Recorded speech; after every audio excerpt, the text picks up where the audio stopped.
বলিদান কখনো বিফলে যায় না। যেমন আমরা পুরাতন নিয়মে দেখতে পাই, লোকেরা পাপ থেকে মুক্তি পাওয়ার জন্য ঈশ্বরের কাছে বলিদান উৎসর্গ করত।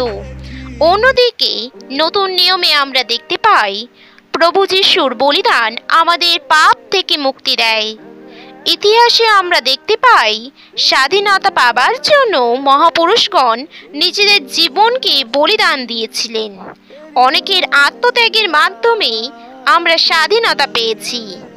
প্রত্যেক বছরই আমরা সেই সমস্ত মহাপুরুষদের বলিদানের কথা স্মরণ করি।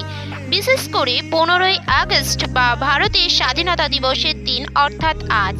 প্রিয় বন্ধুরা, 1947 খ্রিস্টাব্দের 15ই আগস্ট আমরা স্বাধীনতা পেয়েছিলাম।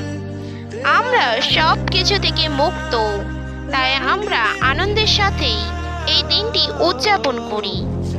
স্বাধীনতার অর্থ হলো কোনো কিছুর পরাধীনতার বন্ধন থেকে সম্পূর্ণ মুক্ত হয়ে জীবনযাপন করা।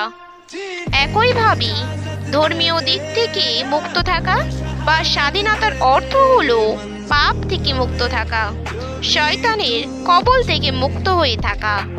বাইবেল অনুসারে যে লোক পাপের মধ্যে জীবনযাপন করে সে এখনো পরাধীন, কিন্তু যে পবিত্র ও সৎভাবে জীবনযাপন করে সে স্বাধীন।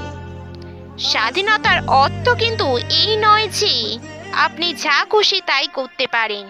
যেমন আমরা যদি আমাদের যা ইচ্ছা তাই করব ভেবে অন্যায় কাজ করি, তাহলে দেশের বিচার ব্যবস্থা অনুযায়ী আমাদের কিন্তু শাস্তি পেতে হবে। বাইবেলও বলে,